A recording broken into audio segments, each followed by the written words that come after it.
Welcome to the New Books Network. Hi there, this is jay.c.mull. I'm your host for today on New Books and Psychoanalysis, and I'm really pleased to be joined today by Hannah Zeavin to talk a little bit about her new book, The Distance Cure, A History of Teletherapy. So just by way of introduction, Hannah Zeavin is a lecturer in the departments of English and History at the University of California, Berkeley, and is on the executive committee of the University of California, Berkeley Center for Science, Technology, Medicine, and Society, and on the executive committee of the Berkeley Center for New Media. Additionally, she is a visiting fellow at the Columbia University Center for the Study of Social Difference. Her first book, A Distance Cure, is now out from MIT Press, and she's currently at work on her second book, Mother's Little Helpers, Technology in the American Family, also out from MIT Press in 2023. Hi, Hannah.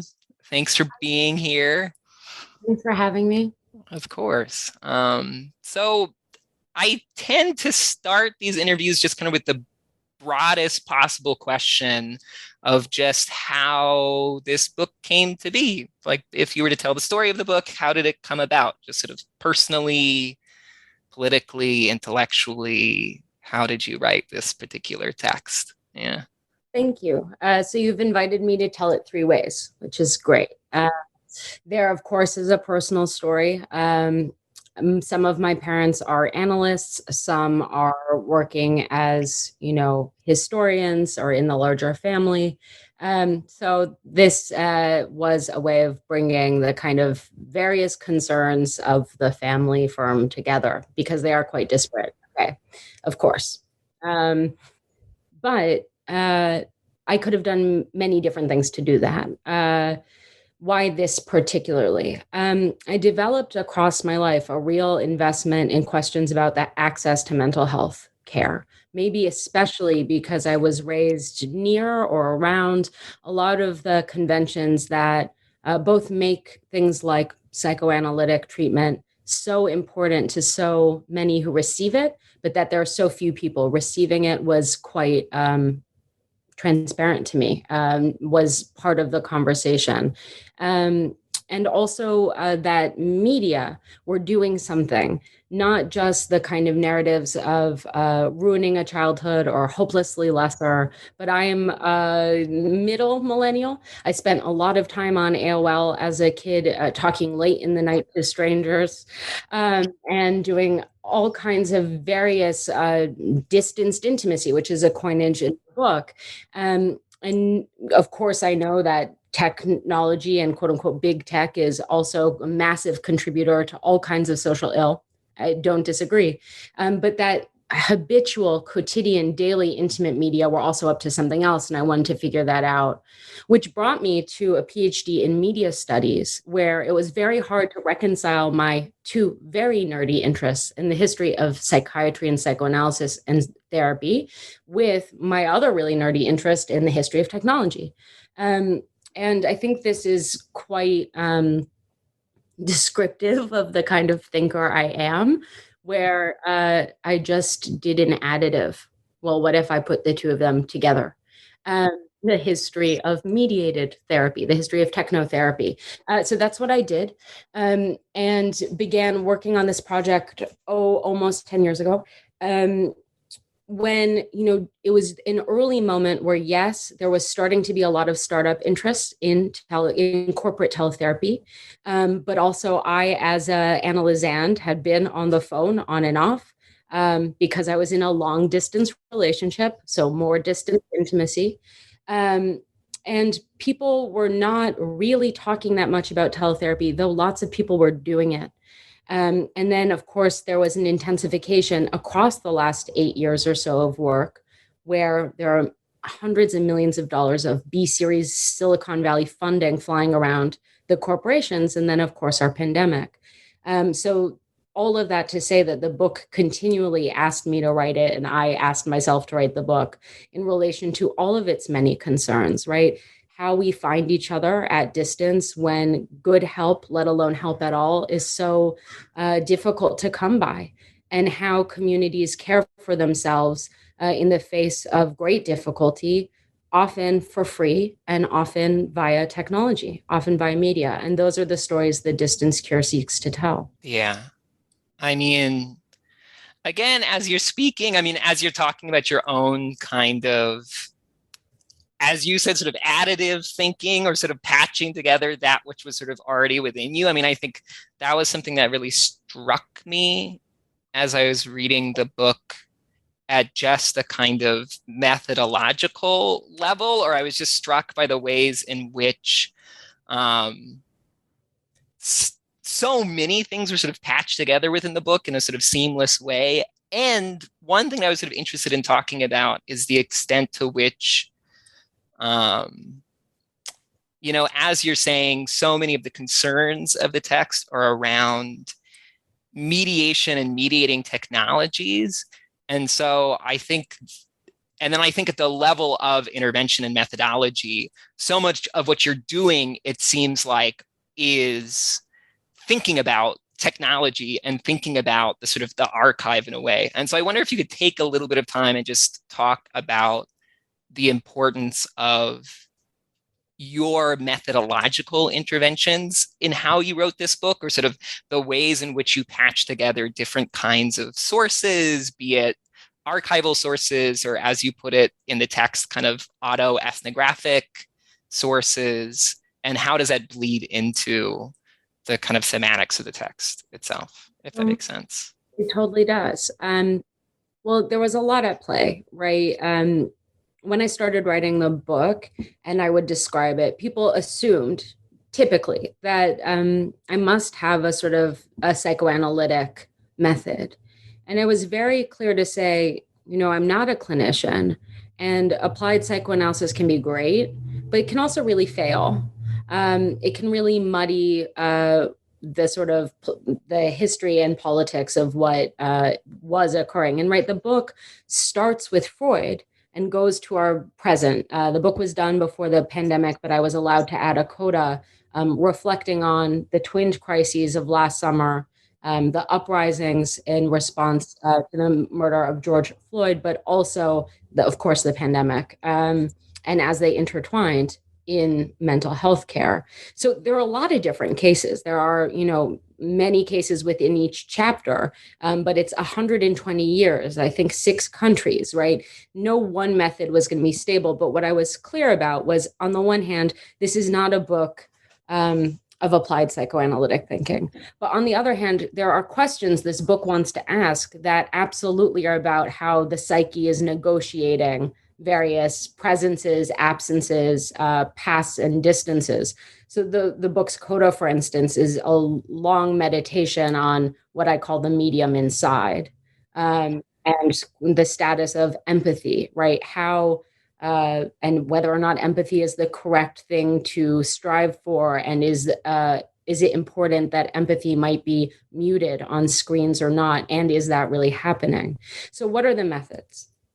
The predominant method is one of, a deep archival substantiation of a technique, which is therapists meeting their patients at distance on some kind of mediated communication or technology. Those archives run the gamut from letters that are in the Library of Congress, Freud's, to, archives I opened and saw and had to send back at a famous repository that shall not be named because I was not supposed to see them, famous treating doctor and patients who might still be living, violating, it was an accident. So as I talk about in the book's note on method, I had to do a lot of unseeing, reams and reams of suicide hotline logs that leave all kinds of data behind.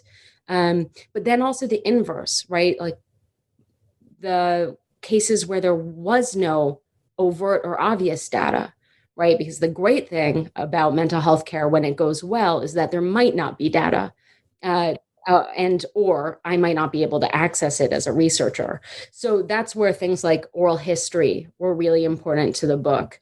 A series of interviews I did with clinicians that helped me think through the coda, a series of interviewers with practitioners of early mental health clinics. And you can check out in the book, there are some examples of the absolutely 1993 graphics that scored their cyber clinics, using the internet way back machine. Thank you so much, Internet Archive, to find the stuff and then screenshot it because it disappeared halfway through my research. All these kinds of redundancies, autoethnography. Yes, I made myself use these apps, which was not, I would say, the most fun part of my research, but it needed to be done. So all of that coupled together allowed me to have, many sourced archive from which to substantiate this shadow form of psychology, which might leave behind even fewer records than normative psychology for precisely being written on the air at distance, or over pre-email or whatever you have. As you were saying, and in a way that I honestly found so deeply refreshing, this was not at all a purely theoretical text, in the sense that it was not, the set of interventions were not simply about sort of making theoretical interventions into psychoanalysis proper or something like that.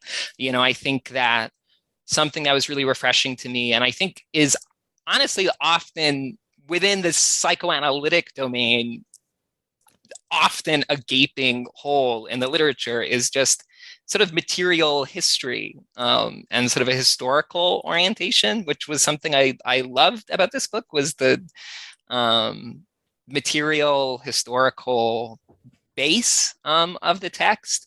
And so I think I wanted to talk a little bit about what maybe felt to you, or what about your book's status as, in some ways, a historical text, what about that felt important? Because I think that it seems like part of what was being demonstrated in the text is the extent to which particular forms of mental health provision or delivery, and media dissemination are both sort of historically determined and reflective of the period and the material conditions of the period. But then I think, again, as you're saying, are also sort of timeless in this way, or also sort of echo one another and reverberate sort of temporally in a way.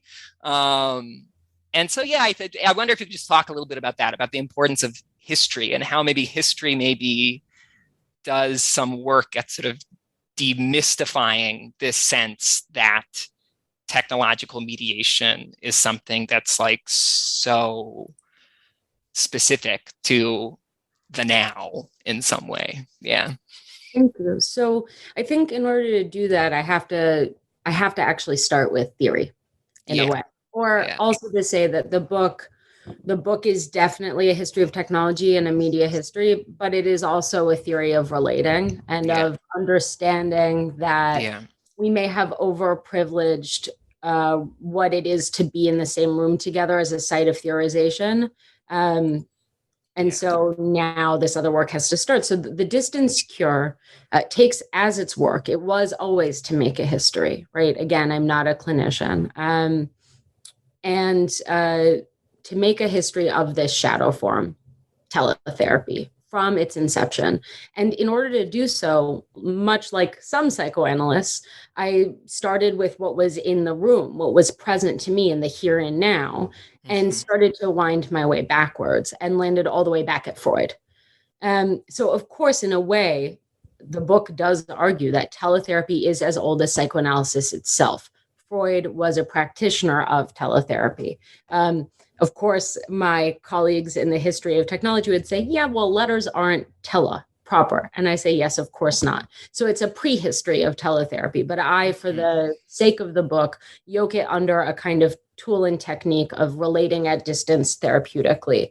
And therapeutically has to become broadly defined to look at all the different kinds of cases that make up our contemporary, right? Is a chatbot a therapist? No, and yet is often deployed as one. So I look at these kinds of, again, tools and techniques for quote unquote care, which I trouble. no doubt. So if that was the work that was set out for me, then of course there would always have to be both things happening at once, doing the sort of deep history work, the archival work, and then also trying to theorize what kinds of connection were possible. So in the Freud chapter, that takes the turn, and each chapter I really had to learn like an entire new array of things, new literatures to understand what was happening, not just because of geography, not just because of time, but because of media. So each chapter really has a tripartitely specific set of theorizations that then again do cohere, right? Yeah. All of the cases are very different. From Freud, I move into radio broadcasts, not just Winnicott, but also Fanon and Guattari, all the way to the kind of really hokey US non-feminist women's radio of the 70s and 80s, through to people like Esther Perel today. In the third chapter, I'm talking about suicide hotlines, which always stood opposed to both psychiatry and to carcerality. And when they came to the US, were immediately queered and deployed in service of the LGBT population in California, which then are retaken up and codified as evangelical Christian anti-suicide hotlines. That chapter might remain the one I'm most invested in, just because the legacy of these hotlines is still so pressing today, and they're still shifting today. I move through to the history of the elusive chase to build an AI therapist, which again starts much earlier than many might think. It's in that same moment, the 1950s, as the hotline is forming, another way of batch processing patients, and then to e-therapy, which grows out of the late 1980s and through to our present. So each of those cases has their own kinds of intimacy. I yoke them all under the notion of distanced intimacy, but each has its own subgenre. Each has its own kind of mediated, various kinds of almost magic, right? What is happening on a phone call is very different than what you and I are doing right now, JJ, which is meeting on Zoom, looking at each other, which is very different than what's going to happen to the person listening to this on their podcast. And I can't even predict where, right? And the kind of setup there. So I try and think about some organizing principles to hold all of that together. One is the revisions to the frame and how intimacy is always framed. I try and restore the idea that the frame is both immediately offered and then flexible. And that, the question is how flexible before it breaks. So for some, COVID-19 and that turn to teletherapy, for instance, was experienced as a rupture, like the thing broke. For others, no, it was a kind of rich and unique moment to think through the flexibility of the mediated frame, which again, I argue is a priori always mediated. There's always a third in the room, and it's media. You can't get away from it, even if you really, really want to. Like, you can't bargain it away. And the elements therein, including money. That's one major part. The other, again, is this mediated specificity. Like, what is the phone doing? What is the actor doing? And then, of course, the political interaction being hosted. And it's very different to talk about Freud and Fleece and like two Viennese German buddies who definitely have a power dynamic, rather than the anonymous caller on the hotline in 1959 trying out a new service because they're ready to quote unquote end it all. So I'm trying to balance all of this across the book, which is why it's helpful that each chapter is contained to itself, more or less, even as the periods might overlap and trip into one another. So again, a dance between the very material history, AI for care is as old as AI itself too, right? It's a retelling of that whole process of the Turing test as maybe always being about making a human therapist, but it's also about this very long-standing question that you point out, not without difference, but that it's always been pressing. How are we going to find each other when we're not physically proximate? It feels very pressing now, but it's been pressing in the past too. Yeah, I mean, absolutely. And I think as you were just talking, I mean, or in hearing your sort of your gloss of the sort of arc of the book as a whole, I think I was brought back to the experience of reading the book. And I think particularly, I mean, I remember getting into the second chapter, and the second chapter moves in all kinds of like seemingly disparate and sort of wild directions. And yet, as you said, there's like so much both historical coherence and then thematic coherence. But from the beginning of that chapter, we move from, we're talking about Winnicott's sort of radio program. We're talking about Beyond and the groups that he was running in the Tavistock Clinic to then Fanon doing explicitly sort of politicized and decolonial radio broadcasting, finally to like Dr. Laura and Esther Perel, and like it's and so, what's up? Yeah, Dr. It's hard to invoke Dr. Laura in the same breath as Fanon and Beyond, but she's there, she's in there. Yeah, I felt really bad about that. Yeah, I mean, the second chapter had the most work to do. So when in a way, because a real plan I made early on was that each chapter was both going to be its own, it would run chronologically, and it would be a particular technique. So the radio broadcast. Right.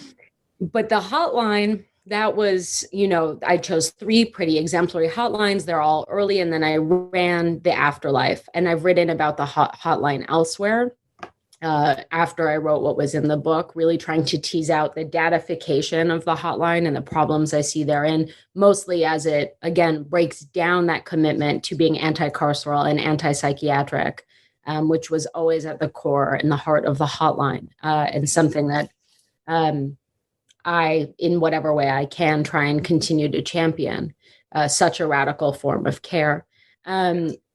But yes, so the AI therapist chapter also runs as much time as the radio broadcast, but there is more of a cohesive, techno optimist, democratizing promise thing happening for those people working on those questions than the very many kinds of actor we get in the second chapter, who, if you put them in a room together, I mean, it would be like a death match. So that was intense to negotiate, right? But there's really good, it's so great to have our predecessors, including John Durham Peters, whose work I value so much, and his words open the book.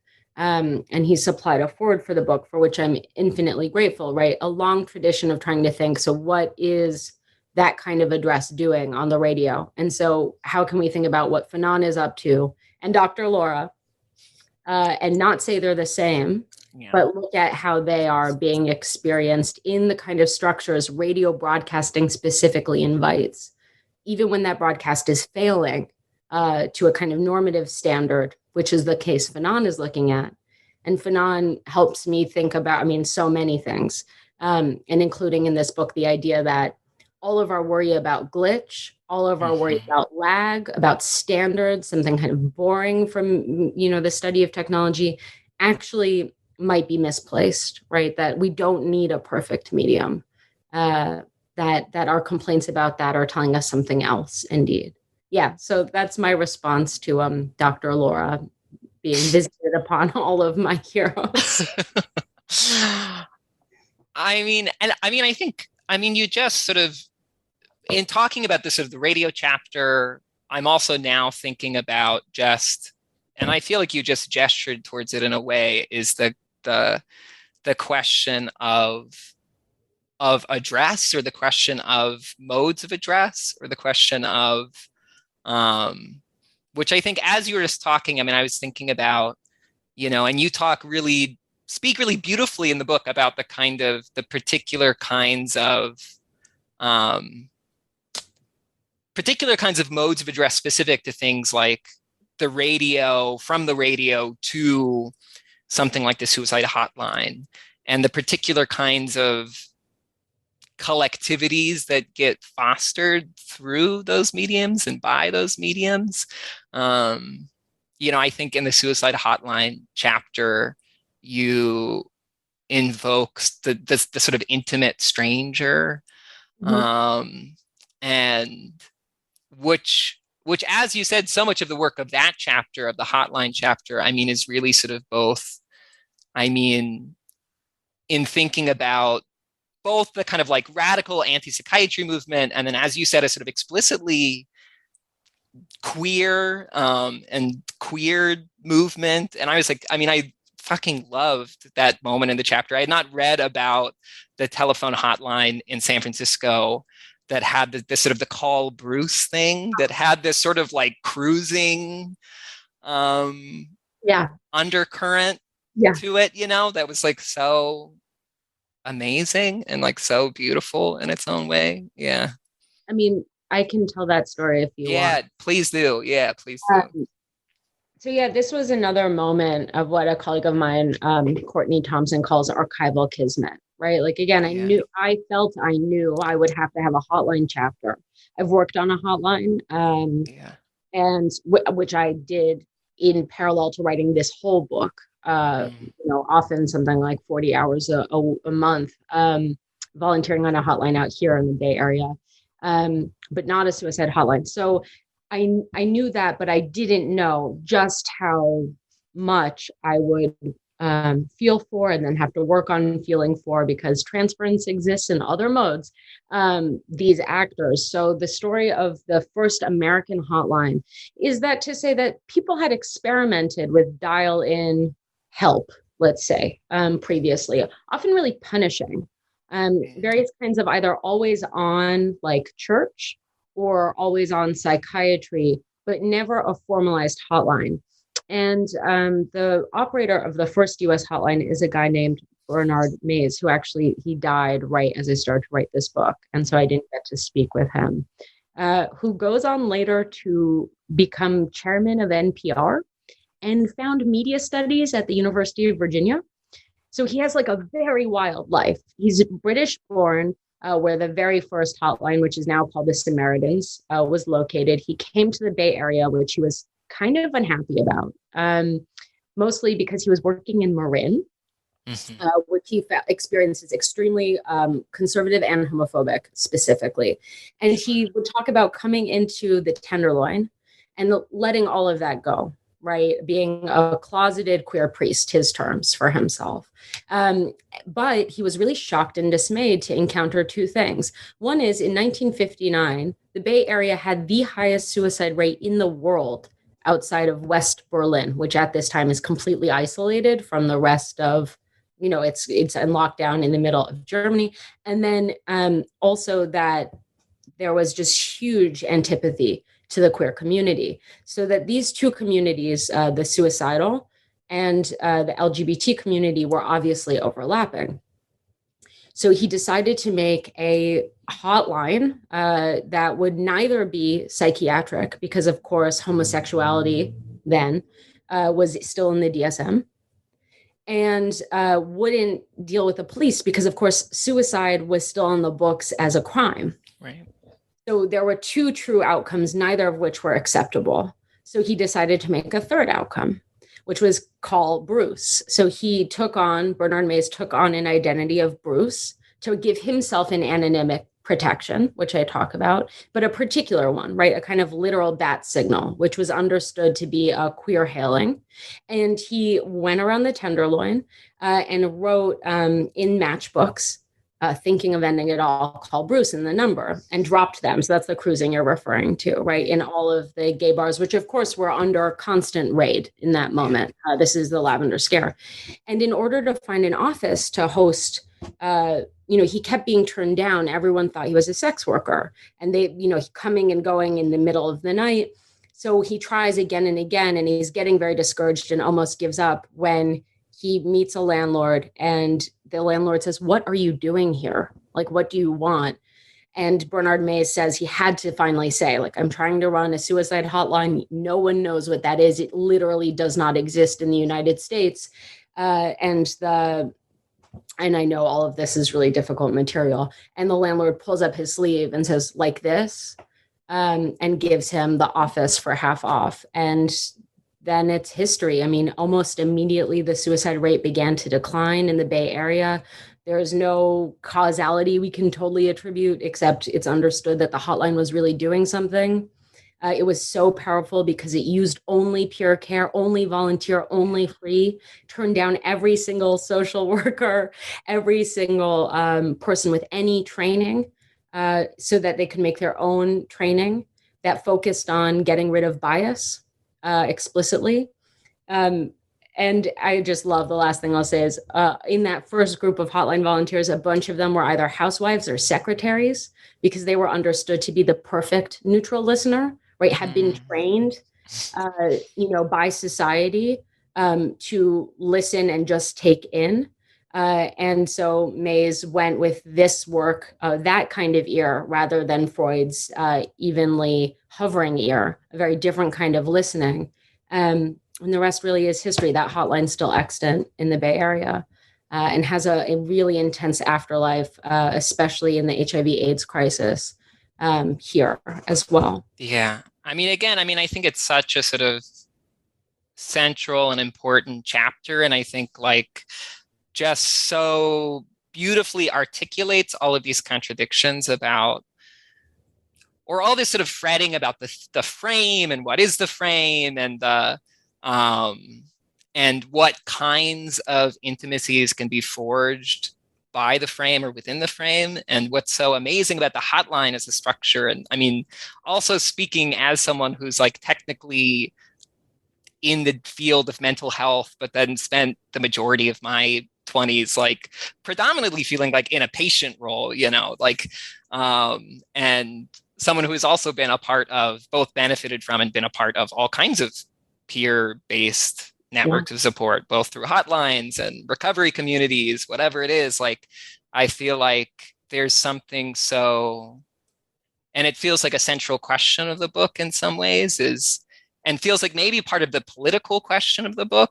I mean, I feel like that's what this chapter really articulates is what does it mean actually to sort of politicize mental health care and think about it as sort of a truly sort of horizontal thing. Yeah. But in any case, I'm sort of rambling now, but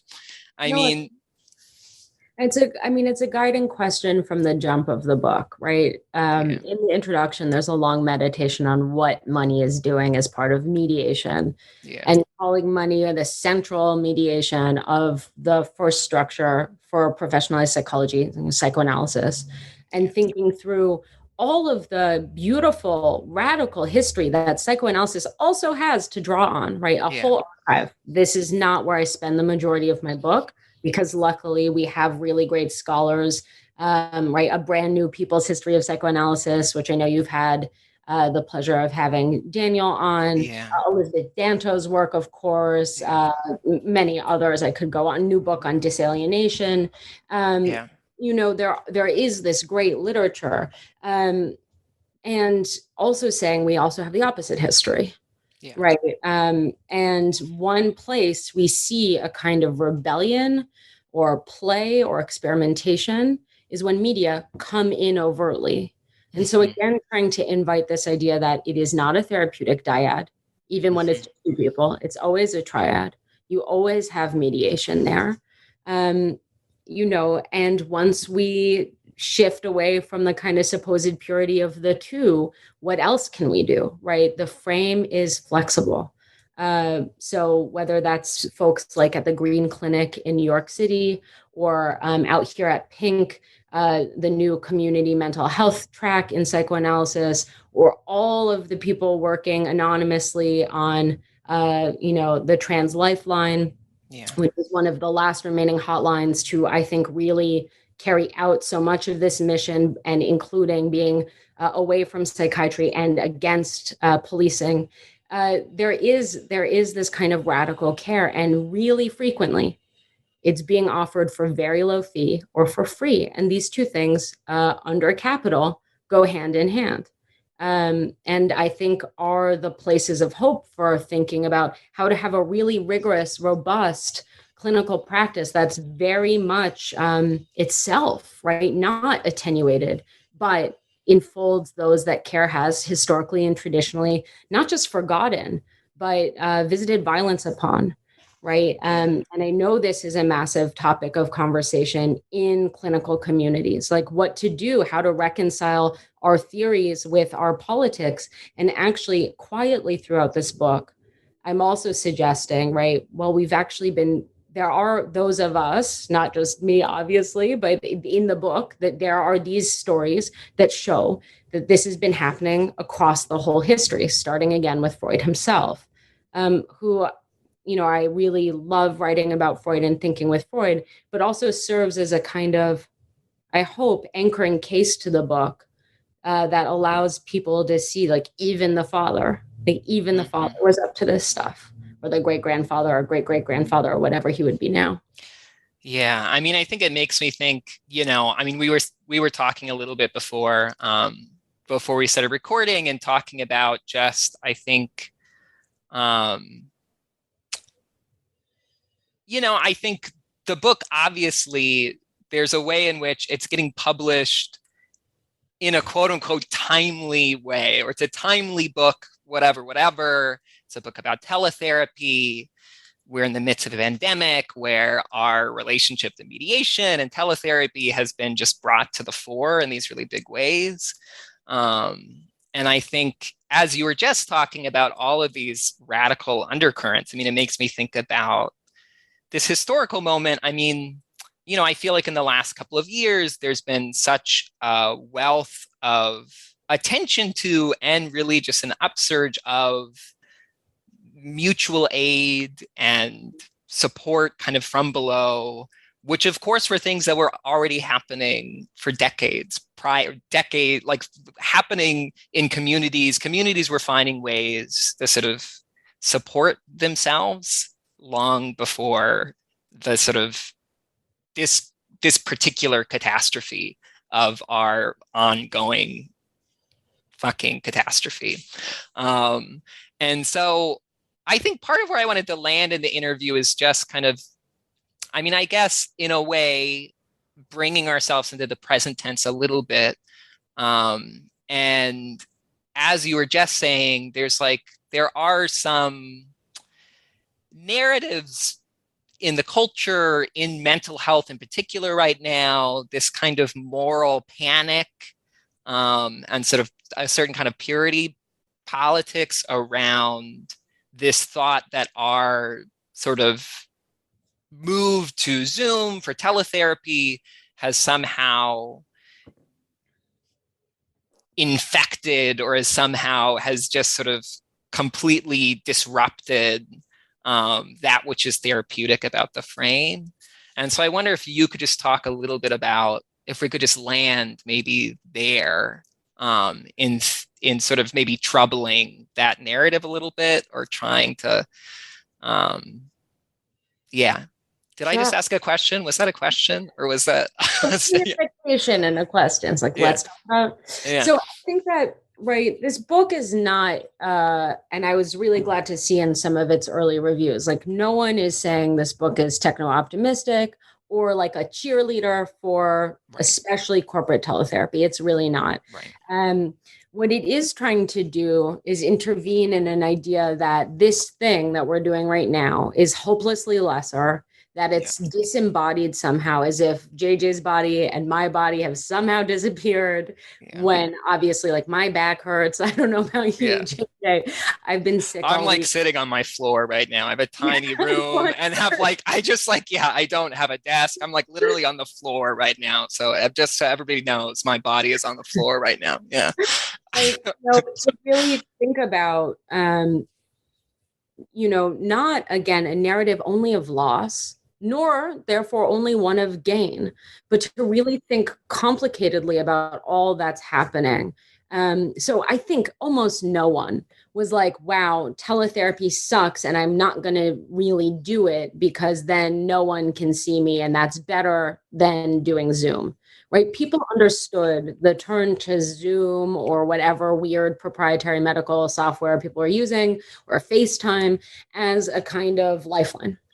And I think it really is and was. But I think, again, embedded in that is something that, again, came up throughout the whole book, which is that this is crisis conditions, right? That was true when Freud started doing the teleanalysis with little Hans. It wasn't a national crisis.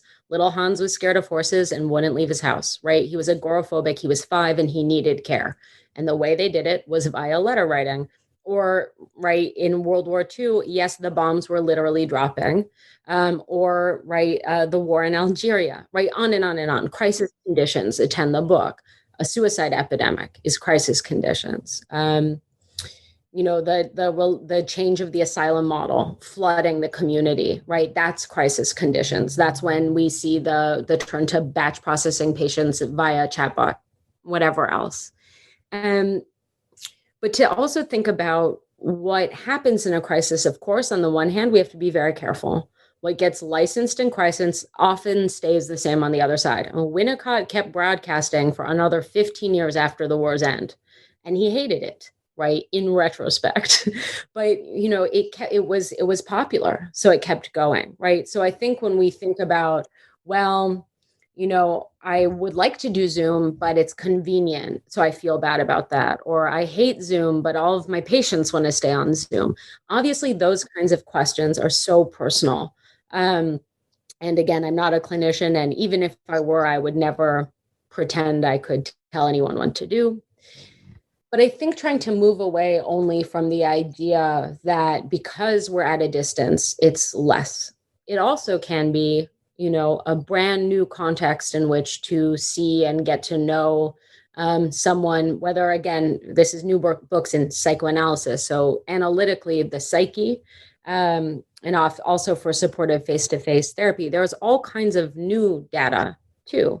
The play of the digital frame, whether that's, the patient who stands over you, or the patient who refuses to be seen, or the patient who takes you into bed with them, but at a distance. And again, there's so many patients, both anonymized and not, in my book, and all the way up through the present, who really talk about only being able to make use of therapeutic care. Of course, in terms of access, of course, in terms of money, of course, in terms of comfortability, but also psychically when they're at remove, when there's something happening again in that flexible frame. And, also Zoom isn't a great platform. Like, these two things can be true at the same time. Like, we might have pandemic fatigue, let alone Zoom fatigue.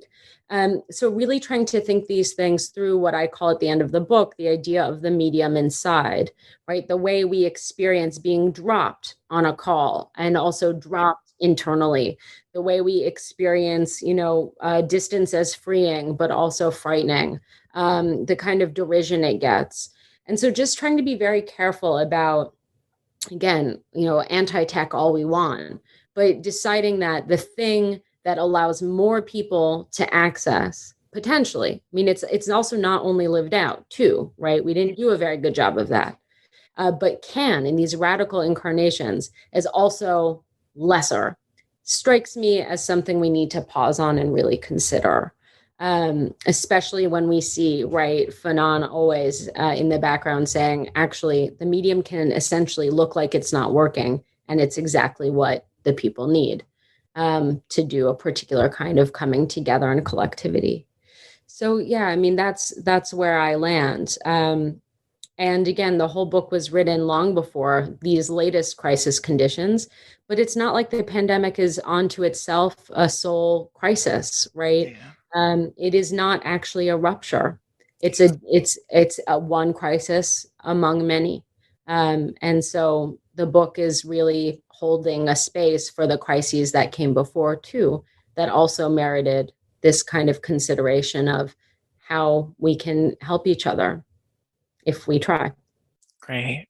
Well, I think that is as good a place as any to land. Thank you so much, Hannah, for taking the time, carving out the space. It's been a pleasure. Yeah. Thank you. Thank you.